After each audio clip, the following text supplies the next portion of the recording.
Assalamu alaikum. My name is Amanda and I am a British volunteer teacher for a charity in Nigeria.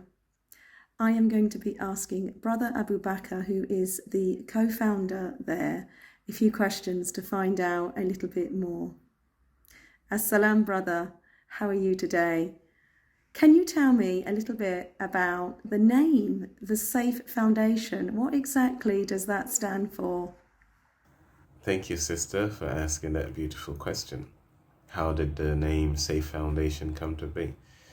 Well, it's about equity, equity in life, equity in humanity, equity in everything. You know, when you look around you in London, in the US, in Nigeria, in the northern part of Nigeria where I live, the fact is we've lost humanity. We have lost ourselves. There's no equity. There's, not to talk about equality, there's no equity.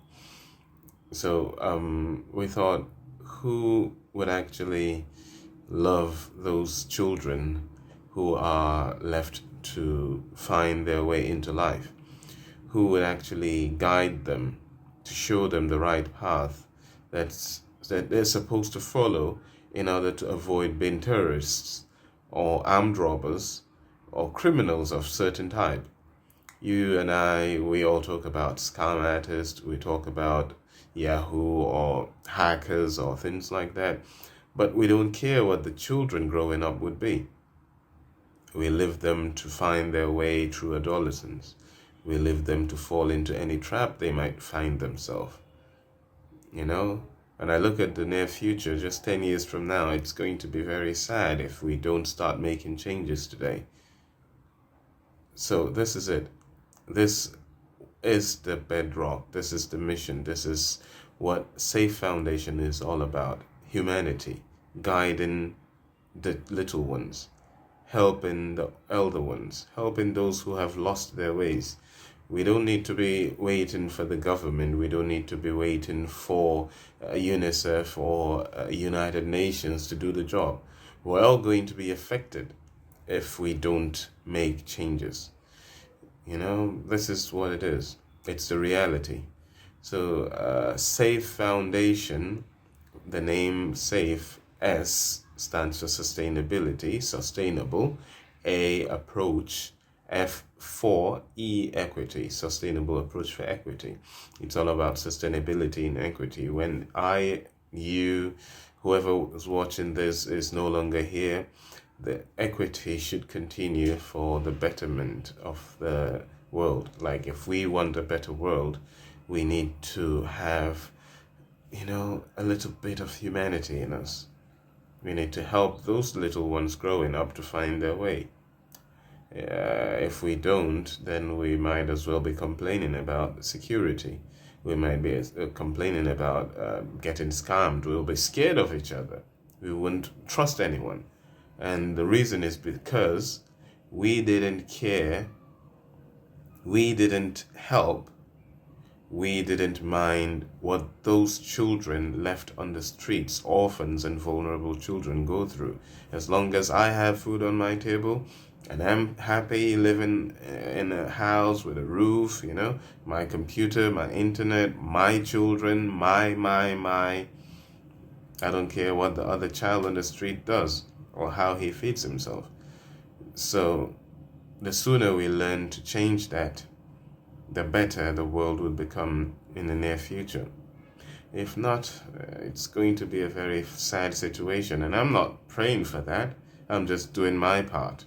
But I alone, or the few little people who are doing it, can't do it alone. We need everyone. Everyone needs to wake up. We need to wake up and do the right thing. Thank you. MashaAllah, brother, such passion and dedication. May Allah reward you in abundance. Brother, can you tell me about the projects that you are involved in within the community there? MashaAllah. We started with the Al-Majri Transformation Agenda. Al-Majri is a system of education where children from villages and different towns are sent to other places in search for knowledge. So there is a bit of a problem in the system where parents actually neglect their children. You find a child as young as 3 years or 5 years of age being sent to another town in search of knowledge. Well, they call it search of knowledge, but then the children are neglected. No feeding, no health, no caring, and all those things. So we tried to reform the system, or try to help reform the system. Different people have tried for so many centuries. That was the first project, and then we went into water and hygiene, where we find broken water systems like a borehole, which is cheaper, and then we fix them for poor and vulnerable communities. And then after then we went to the child care support system, which was originally a project by Lovett Foundation. And we went in and we managed the project till date. So we currently have like 35 orphans and vulnerable children in our care in Maiduguri. And then we have a number of 96 children living with relatives in Maiduguri and other parts of the northeast. After that, we have the Go Green thing where we plant trees. We're trying to plant trees as a means of Sadaqat Jariyah.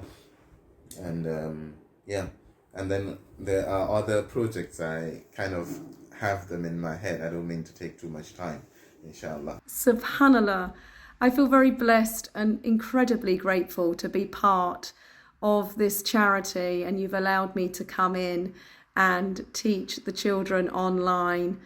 I would love to ask a question about the children. Brother, please tell me a little bit more about those gorgeous children that you have there. How many children do you have? And what is the educational program that's provided for them? MashaAllah. Okay, the children, they're such lovely children. Everyone would love to be with them, stay with them, even though there are lots of them, but it's beautiful. Currently, we have 35, like I said, in the house, like in-house, where we teach them good morals, we feed them, clothe them, educate them, everything that a family needs. The home is a sort of like, we're trying to give them the home that they've lost, sort of. Like these children initially were children of people who were once living in peace and harmony before the coming of Boko Haram, which took away their family, their livelihood, and everything they've ever wished to have. So what we're just basically trying to do is give them that life that they've lost. Give them hope. Give them a family so that they can at least grow up to smile and say, we were part of a family. We strongly believe that the children are the future. And if you don't help the future now, there will be no future tomorrow. So we're trying to do our possible best to see that these children and more that are out there have a successful life. If not, then we will be facing a lot of drama in the future. The people or the children we neglect today are the headache we would have tomorrow. So it's better to actually help these children have a better life for the sake of humanity and sake of charity itself.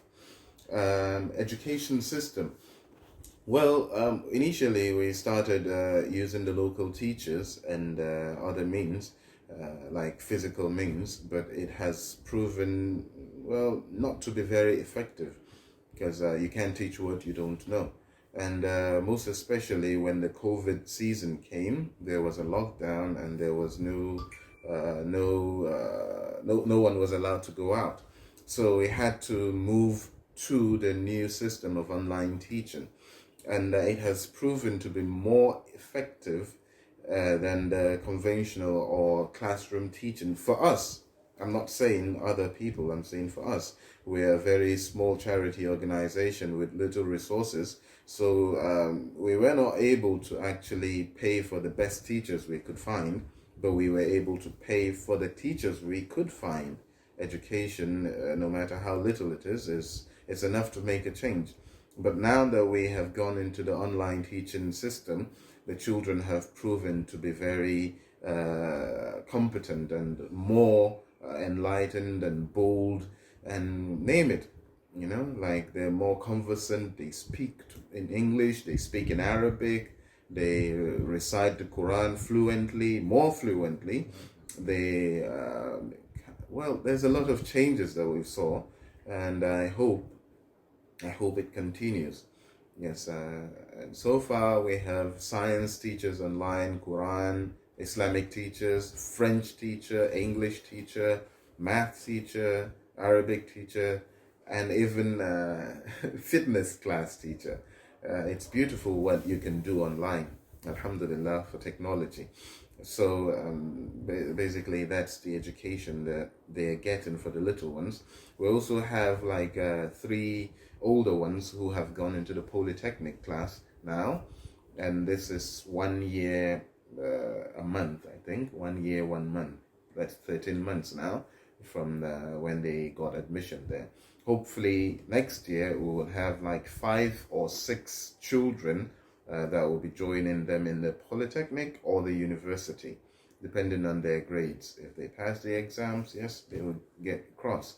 If they don't, then we'll have to wait another year, inshallah. But the basic thing or the ground rule is that these children have never been in school. They've never been in a classroom, to say, in a conventional classroom.